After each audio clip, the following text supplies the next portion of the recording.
restez avec nous parce que je voudrais qu'on parle d'une affaire qui alimente l'actualité depuis quelques jours. C'est l'exil de Gérard Depardieu qui ne cesse d'alimenter la chronique. Des réactions en chaîne. La dernière en date, c'est celle de Catherine Deneuve. On regarde tout cela, Julie Beckrich, et puis on parle de tout cela après. Dimanche 9 décembre, la nouvelle tombe. Gérard Depardieu déménage, destination Néchin en Belgique. 2 jours plus tard, le Premier ministre commente la décision de l'acteur et déclenche la polémique. Je trouve ça assez minable. Minable, le mot indigne Gérard Depardieu, sa réaction est radicale. Je vous rends mon passeport et ma carte de sécurité sociale, dont je ne me suis jamais servi. Un geste légitime pour les uns, déplorable pour les autres, Jamel Debbouze préfère en rire. Mais c'est Obélix, il faut pas énerver Obélix. Mardi, Philippe Torreton met de l'huile sur le feu dans Libération, il interpelle le comédien. Tu pensais qu'on allait approuver? Tu t'attendais à quoi? Une médaille? Un César d'honneur remis par Bercy? 24 heures plus tard, Fabrice Lucchini s'en mêle. Il répond à Torreton sur le site internet de Sud-Ouest. Quand on attaque Depardieu, il faut une filmographie solide. Comme lui, Catherine Deneuve sort les griffes. Ce matin dans Libé, elle s'adresse à Torreton. Vous en prendre à son physique, à son talent, ce gâchis dont vous parlez, de quel droit? À la radio ce matin, le président de la République, lui, préfère se placer au-dessus de la mêlée.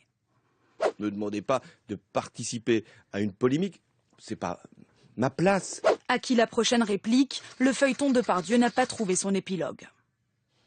Et vous, Bernard Tapie, vous en pensez quoi? Je pense d'abord que ceux qui l'aiment, Oui. parce que c'est un grand acteur, parce qu'il nous a fait rêver depuis 30 et quelques années, c'est pas utile de croire qu'on peut tout pardonner, tout accepter, sous prétexte que c'est Depardieu.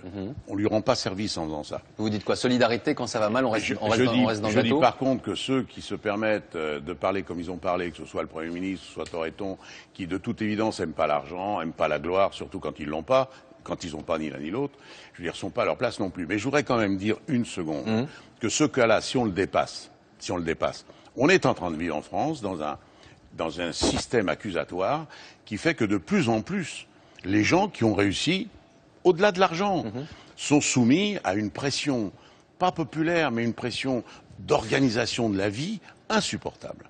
Et pourquoi ce climat, selon vous? Pas que le cinéma. Pourquoi ce climat? Ce climat, parce qu'on a réussi à faire croire aux gens que ceux qui étaient pauvres, c'était à cause des riches.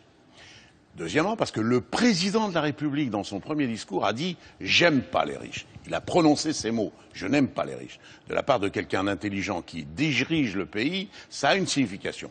Alors je vais vous dire, l'interprétation qu'on a maintenant, sur chaque fait et geste, si vous avez une grosse voiture, que vous passez le feu à l'orange, et que vous rouspétez parce que l'agent vous dit « mais vous êtes passé au rouge », immédiatement, c'est pas parce que tu as du fric que tu... Voilà. Ceux qui ont réussi doivent comprendre. Et ceux qui sont dans le haut de l'affiche doivent comprendre qu'on va leur demander une plus grande tolérance face aux attaques, parce que c'est pas anormal qu'aujourd'hui que les gens souffrent, même si c'est injuste, pas seulement de participer, qu'on leur demande pas parce que vous êtes des salauds, vous êtes des riches. C'est la moindre des choses, évidemment. Mais je vous rappelle quand même que la participation, le bon cœur, quand on a dit à ceux qui travaillent, qui sont pas très riches, faites un jour de congé au profit des malades, je vous signale que ça n'a pas marché non plus.